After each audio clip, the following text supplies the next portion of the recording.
You're watching Mirror 7 News. Stay informed, stay ahead for more news.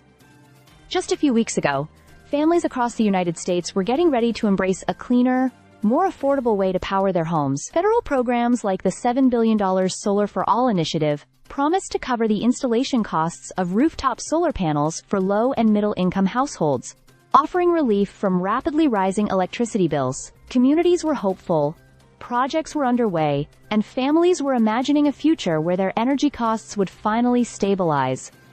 But suddenly, all that changed. The federal government abruptly scrapped the Solar for All program, leaving many projects stranded mid-installation. Brandon Prelo, a pastor from Norfolk, Virginia, who had been helping families in his community take advantage of these incentives, described the decision as mind-blowing. Projects that were supposed to support thousands of households, reduce power bills, and promote clean energy were suddenly halted. The cancellation also meant that the 30% federal tax credit for home solar installations would end in December, leaving families and solar installers scrambling to adjust. For businesses, these tax credits will now only be available if construction begins on their projects by June 2026. This move is part of a broader rollback of renewable energy funding. The Department of Energy withdrew $13 billion in support for projects ranging from grid modernization to battery storage, carbon-neutral cement production, and even wind energy initiatives. Some estimates suggest the cancellation of wind energy projects alone could result in $114 billion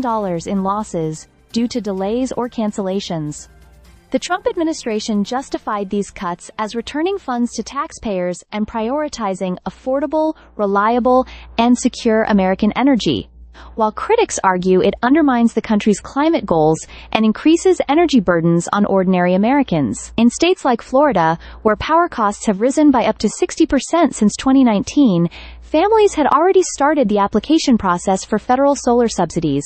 Some residents admitted to being afraid to use essential electricity, like air conditioning, because bills had become unaffordable. Similar stories are echoed in California, Virginia, and other states, where extreme weather, the Ukraine war's impact on natural gas prices, and infrastructure issues have already pushed utility rates higher. Experts warn that the end of tax credits will leave consumers stuck at the mercy of utilities, leading to longer payback periods for solar investments, job losses in the renewable energy sector, and slower progress toward climate goals.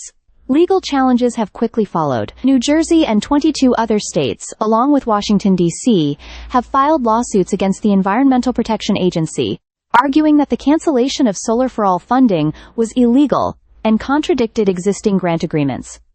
Advocates emphasize that these programs were not just about clean energy, they were about equity. For many middle and low-income households, solar energy has been one of the few avenues to access affordable, sustainable electricity, reduce CO2 emissions, and save on utility bills. The abrupt removal of these incentives has left families, solar developers, and community organizations in uncertainty. As the legal battles unfold, residents who had hoped for relief from soaring energy costs are left waiting, their plans for a greener, more affordable future hanging in the balance. The debate over federal support for renewable energy has intensified, highlighting how policy changes can have immediate and profound impacts on everyday Americans. Stay subscribed for more videos.